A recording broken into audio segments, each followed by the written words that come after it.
Hello everyone, welcome back. कैसे हैं आप लोग? आशा करते हैं आप लोग बहुत अच्छे होंगे। डियर स्टूडेंट्स, आज के इस लेक्चर का हमारा टॉपिक है समांतर श्रेणी के महत्वपूर्ण गुणधर्म, important properties of arithmetic progression. Dear students, आज का ये लेक्चर ज्यादा बड़ा नहीं होगा, छोटा सा लेक्चर होगा, लेकिन बहुत ही ज्यादा इंपॉर्टेंट होगा। और इसमें केवल और केवल आपको थ्योरी बताई जाएगी, लेकिन जितने कंसेप्ट, जितने रूल, जितनी चीजें आपको बताऊंगा उनको ध्यान से समझ करके नोट कर लीजिएगा, क्योंकि ये आपके एग्जाम में बहुत ही महत्वपूर्ण भूमिका निभाएंगे। आइए डियर स्टूडेंट्स, आज के इस लेक्चर को स्टार्ट करते हैं। जैसा कि हमने बताया कि आज का हमारा जो टॉपिक है वो है एपी के, एपी मतलब समांतर श्रेणी, एपी के महत्वपूर्ण महत्वपूर्ण गुण। ठीक है, जिसको हम बोलेंगे प्रॉपर्टीज ऑफ या इंपॉर्टेंट प्रॉपर्टीज ऑफ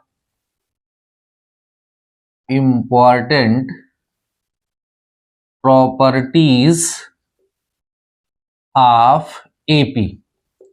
एपी की कुछ प्रॉपर्टीज हैं जिनका हम यूज करते हैं क्वेश्चन को सॉल्व करते समय, या कभी कभी डियर स्टूडेंट्स ये डायरेक्ट भी आपके एग्जाम में पूछा जा सकता है मल्टीपल चॉइस क्वेश्चन के रूप में।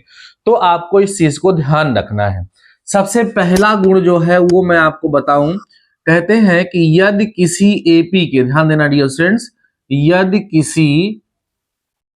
किसी एपी के प्रत्येक, ध्यान देना, प्रत्येक पद को किसी अचर से, या प्रत्येक पद में कोई अचर, ठीक है, कोई अचर जोड़ या घटा दिया जाए, ठीक है, जोड़ या घटा दिया जाए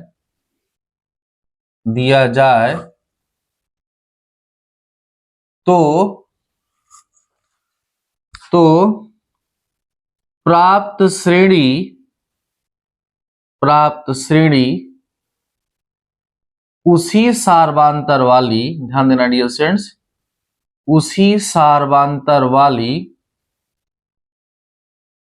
ठीक है, एपी होती है, अर्थात समांतर श्रेणी होती है। अब इसको मतलब समझो। जैसे अगर हमें कोई समांतर श्रेणी दी गई हो, उसके प्रत्येक टर्म में, प्रत्येक पद में कोई कांस्टेंट ऐड या सब्ट्रैक्ट कर दे तो एक नई एपी मतलब एक नई सीरीज हमें मिल जाएगी। तो जो नई सीरीज हमें मिलेगी, कह रहे हैं, वो भी एपी में ही होगी और उसका जो सार्वंतर होगा वो वही होगा, वो बदलेगा नहीं। मैं आपको समझाने का प्रयास करता हूं, इसका प्रूफ आप लोग देखिए ध्यान से। ठीक है, आप यहां लेट कर लीजिएगा, लेट एनी एपी, हम कोई एपी लेट कर लेते हैं क्या, A plus D, A plus 2d, A plus 3d and so on. ठीक है, हमने कोई एपी यहां पर लेट कर लिया, A plus D, A plus 2d, A plus 3d and so on. ये हमने कोई एपी यहां पर लेट कर लिया।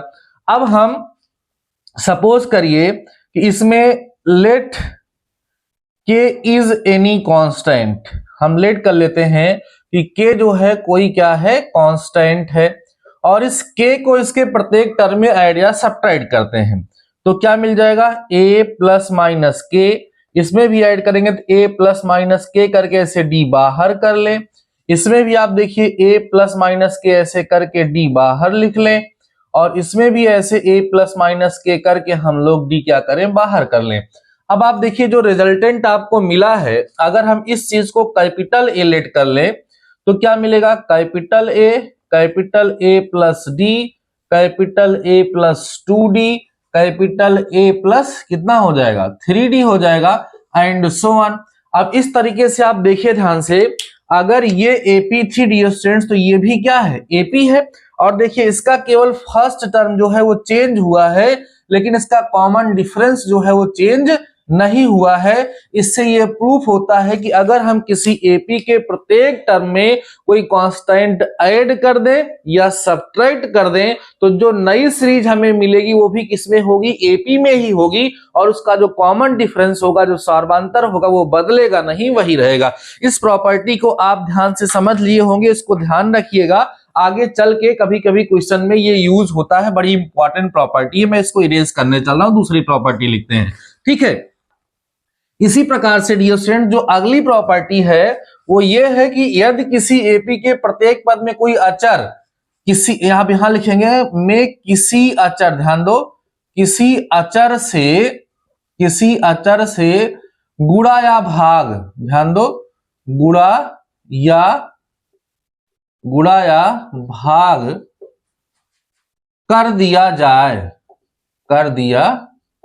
जाए तो उस सिचुएशन में भी प्राप्त श्रेणी किसमें होगी, समांतर श्रेणी में होगी। इस बात को आप लोग ध्यान रखिएगा।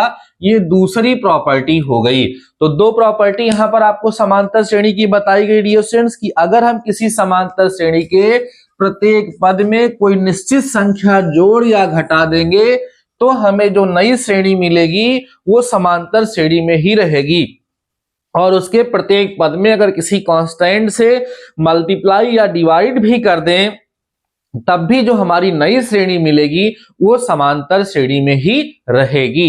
ये आपको ध्यान रखना है। अब जरा अगली चीज देखिए डियर स्टूडेंट्स, अगली प्रॉपर्टी जो है वो बहुत इंपॉर्टेंट है। वो है क्या कि जब कभी हमें समांतर श्रेणी में 3 संख्याएं या 4 संख्याएं या 5 संख्याएं माननी होंगी तो वो आप जो मन करे वो नहीं मान सकते हैं। उनके मानने के लिए कुछ कंडीशंस होती हैं, वही वहां पर लेट की जाती हैं। तो नंबर पहला, अगर आपको समांतर श्रेणी में कभी 3 संख्याएं लेट करने की जरूरत पड़े, ठीक है, कितनी संख्याएं, 3 संख्याएं, तो ध्यान रखिएगा a minus d, a plus D हम लेट करेंगे। ध्यान से समझ लीजिए और नोट कर लीजिए। अगर हम को कभी भी समांतर श्रेणी में 3 संख्याएं लेट करने के लिए कहा जाए तो हम क्या लेट करेंगे, a माइनस डी, a और a प्लस डी लेट करेंगे। और देखिए अगर हमें कहीं जरूरत पड़ी कि हम 4 संख्याएं लेट करें जो कि कहां हो, एपी में हो, तो याद रखना a minus 3d, a minus d, a plus d, a plus 3d dear students वहां पर लेट किया जाएगा। अगर कहीं हमें जरूरत पड़ी 5 संख्याएं लेट करने की, तो जब हमें 5 संख्याएं लेट करनी होंगी तो हम a लेंगे, a प्लस डी लेंगे, a प्लस 2d ले लेंगे और a माइनस डी ले लेंगे और a माइनस 2d ले लेंगे। 5 से ज्यादा मानने के लिए आता नहीं है, बाकी इसी पैटर्न को फॉलो किया जाता है। ये 3 चीजें आपको ध्यान रखनी है कि अगर हमें कभी समांतर श्रेणी में 3 संख्याएं लेट करनी हुई तो हम ये लेट करेंगे, 4 लेट करनी हुई तो ये करेंगे, और 5 संख्या लेट करनी हो तो ये लेट करेंगे। इसको हमेशा से दिमाग में बैठा लीजिए। ये दोनों तो आसान ही है याद करना, इसी में थोड़ा ध्यान रखना होता है क्योंकि यहाँ पर a minus d, a minus 3d, a plus D और a प्लस 3d होता है और यहाँ 2d का डिफरेंस होता है। इसको आप लोग जरूर से जरूर ध्यान रखेंगे। बाकी अभी जब हम प्रीवियस ईयर के क्वेश्चन कवर करेंगे तो आप देखेंगे कि इसका यूज वहां पर होगा। इसका यूज करके अक्सर एग्जाम में क्वेश्चन पूछ लिया जाता है कि 3 संख्याएं ऐसी 3 संख्याएं ज्ञात करो जिनका योगफल इतना है और पहली और तीसरी का गुणनफल इतना है। इन सब लॉजिक पर जो है क्वेश्चंस एग्जाम में पूछे जाते हैं। तो अगर ये चीज आपको पता होगी तो फिर आप आसानी से उस क्वेश्चन को सॉल्व कर पाएंगे। ठीक है, तो ये 2 चीजें आपको बताई गई। नंबर पहला आपको बताया गया कि समांतर श्रेणी के जो गुण है उसमें अगर किसी समांतर श्रेणी के प्रत्येक पद में कोई निश्चित संख्या जोड़ी या घटाई जाए तो प्राप्त श्रेणी उसी समानता वाली समांतर श्रेणी में होगी। गुणा या भाग किया जाए तब भी वो समांतर श्रेणी ही होगी। उसके बाद फिर मैंने आपको बताया कि अगर आपको समांतर श्रेणी में 3 संख्याएं लेट करनी है तो क्या आप लेट करेंगे, 4 संख्याएं आपको लेट करनी है तो क्या लेट करेंगे, 5 संख्याएं लेट करनी है तो क्या लेट करेंगे। अगर आप ये सोच रहे हैं कि सर 6 संख्याएं लेट करनी है तो क्या लेट करेंगे, तो आप उसको भी देख लीजिए। अगर मान लीजिए 6 संख्याएं 6 नंबर्स कहीं लेट करने के लिए आ गया और वो आपके दिमाग में आ रहा है तो कोई बात नहीं है। 4 का याद है ना, a minus 3d, a minus d, a plus D और a प्लस 3d। अब 2 2d का अंतर चल रहा है तो इसके पहले आ जाएगा a माइनस 5d और इसके बाद आ जाएगा dear students a plus 5d। तो ध्यान रखना, अगर कभी 6 संख्याएं लेट करनी होंगी समांतर श्रेणी में तो हम इसको लेट करेंगे a minus 5d, a minus 3d, a minus d, a plus d, a plus 3d, a plus 5d। ऐसे कभी 6 के बाद 8 होगा तो इसी के बाद 2 और घटा दो, a माइनस 7d हो जाएगा। 2 का अंतर यहाँ चल रहा है 2d का। अब इसी तरीके से अगर हमें 7 संख्याएं माननी हो तो 7 संख्याओं के लिए तो आसान है, 7 संख्याओं के लिए आसान है, बीच में a plus d, a plus 2d है ना, और a प्लस 3d। अब 3 1 4 इधर भी ऐसे माइनस कर लीजिए, a minus d, a minus 2d और a माइनस 3d। देखिए ये 7 संख्याएं ये लेट करनी होगी। 8 की बारी आएगी तो आपको पता ना इसी में a माइनस 7d हो जाएगा और इधर a प्लस क्या हो जाएगा 7d, इसी में बढ़ जाएगा। अब आप इस कंसेप्ट को समझ पाए होंगे, चाहे जितनी संख्याएं ज्ञात करने के लिए कहेगा आप कर लेंगे। वैसे आपके सिलेबस में 5 संख्याओं से ज्यादा ज्ञात करने के लिए ना है ना पूछा जाएगा, ठीक है ना। इतनी बात आपको समझ में आ गई होगी। एक इंपॉर्टेंट प्रॉपर्टी डियर स्टूडेंट्स और है, वो ये है कि किसी समांतर श्रेणी के आदि और अंत से समान दूरी के पदों का योगफल सदैव नियत होता है और वो a प्लस l के बराबर होता है। क्या ध्यान दीजिए, प्रॉपर्टी क्या है डियर स्टूडेंट्स, किसी एपी के आदि माने शुरुआत, इसको हम प्रारंभ कह सकते हैं, आदि तथा अंत से समान दूरी के पदों का योग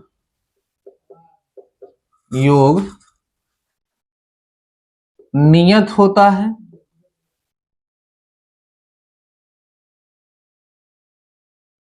तथा यह a प्लस l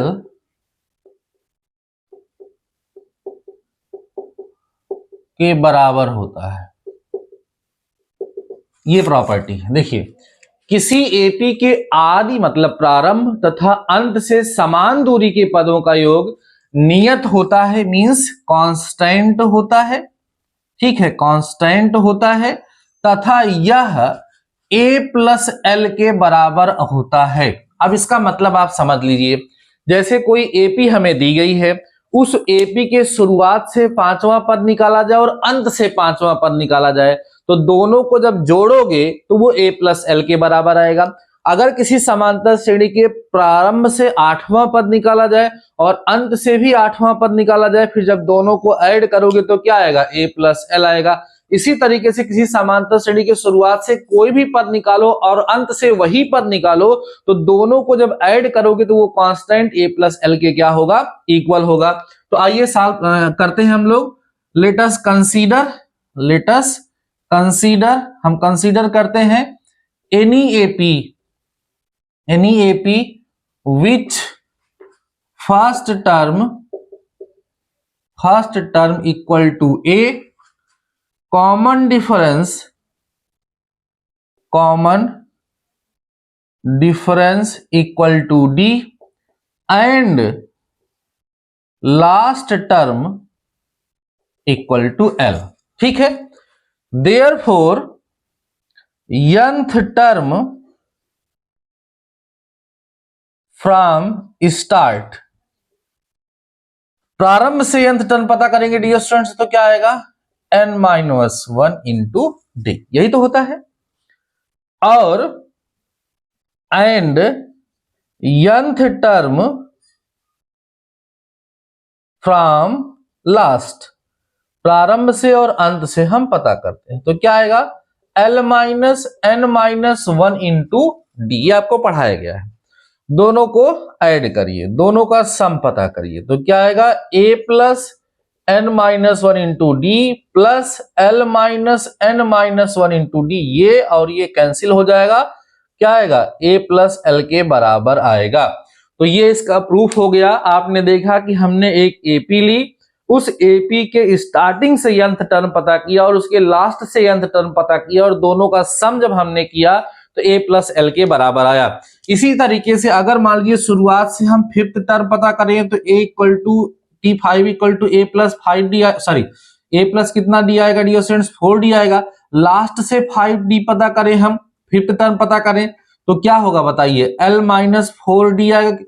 तो दोनों का जब सम आप करोगे तो क्या आएगा, देखिए A प्लस 4D और प्लस A माइनस 4D, ये दोनों कैंसिल हो करके सॉरी ये लाएगा ना यहाँ पर, तो A प्लस L ही आएगा। इसी तरीके से आप इसी टर्म की बात करेंगे स्टार्टिंग से और लास्ट से, अगर वही सेम टर्म आप फाइंड करते हैं तो दोनों का जो सम होगा वो हमेशा एक कांस्टेंट होगा और वो A प्लस L के क्या होगा, बराबर होगा। ये बड़ी ही इंपॉर्टेंट प्रॉपर्टी थी जो मैंने आप लोगों को बताया, इसको नोट कर लीजिए, इसको समझ लीजिए। ये प्रूफ करने के एग्जाम में आता है कि prove that in any AP the nth term from starting and nth term from last their sum is always constant and equal to A plus L। तो आपको इसी प्रोसेस से उसको प्रूफ करना होगा, या इस तरीके से एग्जाम में लिख करके आ जाएगा तो आपको इसको प्रूफ करना होगा। जब ये आएगा तो 5 नंबर से कम में नहीं आएगा। सो डियर स्टूडेंट्स, इसको आप बेहतर तरीके से तैयार जरूर से जरूर कर लीजिएगा। आज का ये लेक्चर मैंने स्टार्टिंग से ही बताया था कि छोटा लेक्चर होगा, क्योंकि ये लेक्चर आपके इस चैप्टर समांतर श्रेणी अर्थात अरिथमेटिक प्रोग्रेशन का लास्ट लेक्चर था और इसके बाद ये चैप्टर कंप्लीट हो गया। ठीक है, अब इसको जो है हम लोग यहीं पर समाप्त करते हैं। नेक्स्ट लेक्चर से हम आपका नेक्स्ट चैप्टर स्टार्ट करेंगे जिसका नाम गुणोत्तर श्रेणी अर्थात ज्योमेट्रिकल प्रोग्रेशन है। उस पर हम लोग चर्चा करेंगे और इसके जो क्वेश्चंस हैं समांतर श्रेणी के उनको आप लोग सॉल्व करते रहिए। ठीक है ना। अगर आपको कहीं पर किसी प्रकार की कोई समस्या आ रही है, कहीं लगता है कि कोई टॉपिक छूट गया है, तो आप मुझे कमेंट सेक्शन में कमेंट करके बता सकते हैं। मैं आप लोगों को वह क्वेश्चन अच्छे तरीके से समझाऊंगा और बेहतर तरीके से आपका सारा कंसेप्ट क्लियर हो जाएगा। बाकी डियर स्टूडेंट्स, आज के इस लेक्चर में बस इतना ही। मिलते हैं नेक्स्ट लेक्चर के साथ, नेक्स्ट चैप्टर के साथ। तब तक लिए शानदार रहिए और पढ़ते रहिए।